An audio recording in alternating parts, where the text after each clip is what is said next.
विधानसभा चुनाव में 2 महीनों का वक्त रहा है। उससे पहले लगातार आप देखिए बीजेपी के अंदर घर वापसी का दौर जारी है। बाड़मेर की राजनीति की लिहाज से एक बड़ी खबर है। कल जो बीजेपी के अंदर प्रदेश के, ऐसा बताया जाता है, प्रदेश मुख्यालय पर कुछ 23 लोगों ने ज्वाइन की है और उसी में बाड़मेर से मधुरेखा चौधरी, कल जब एक अखबार के अंदर सुबह सुबह खबर छपी जयपुर डेडलाइन से कि एक रेखा चौधरी है जो कि बीजेपी ज्वाइन करने वाली है, तो हर किसी को अचंभा हुआ। जब इस बात को क्रॉस वेरीफाई किया गया तो पता चला कि मधुरेखा चौधरी की घर वापसी हुई है। मधुरेखा चौधरी बाड़मेर की राजनीति की लिहाज से बहुत बड़ा चेहरा है। इसका आप अंदाजा इस बात से लगा सकते हैं कि जब 2008 के अंदर बीजेपी ने टिकट दिया था, उस समय ऐसा बताया जाता है पहले गंगाराम जी दावेदार थे और उसके बाद में बीजेपी ने मधुरेखा चौधरी को टिकट दे दिया था। और 2013 में जब टिकट नहीं दिया गया तो उस वक्त बगावत की गई थी और उस वक्त भी आप सोचिए 20,000 वोट बाड़मेर विधानसभा से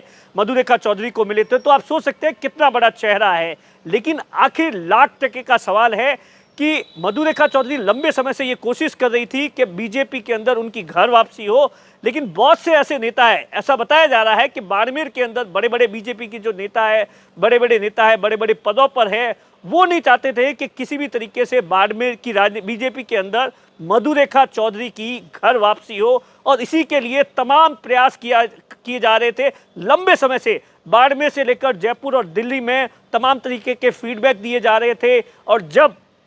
मधुरेखा चौधरी को ये फीडबैक लिया जाता था कि इनकी घर वापसी करनी है, तो उस वक्त भी इस तरीके से कहा गया कि कहीं पर भी बाड़मेर का जो संगठन है, इस बात के अंदर बाड़मेर के जो संगठन के जो 3-4 टॉप नेता है वो किसी भी तरीके से इस बात में रुचि नहीं रखते थे। और इसीलिए मधुरेखा चौधरी का घर वापसी का जो समय था, लगातार आप देखिए वो लगातार कोशिश कर रही थी, आखिर थक हार गई। क्योंकि मुझे याद है सतीश पूनिया बाड़मेर आए थे, सर्किट हाउस में जब बैठे थे, बिफरजॉय तूफान आया था, उस वक्त भी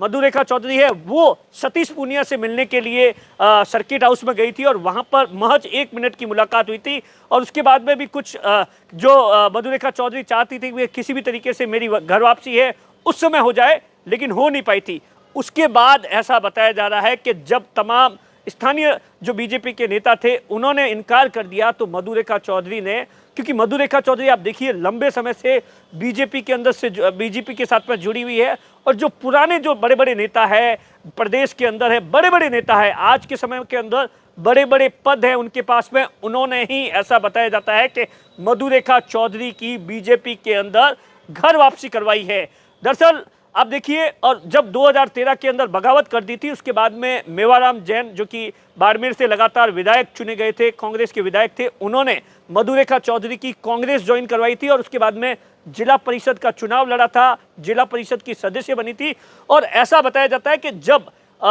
इस बार जब 2019 के अंदर पंचायती राज चुनाव थे, मधुरेखा चौधरी कांग्रेस की टिकट से डेलीगेट्स का चुनाव लड़ना चाहती थी, रामदेवरिया ऐसी कुछ एक सीट थी वहां से, लेकिन ऐसा बताया जाता है कि उनका नाम कट गया था और इसी के कारण वो डेलीगेट्स का चुनाव है वो नहीं लड़ पाई थी। और उसके बाद आप देखिए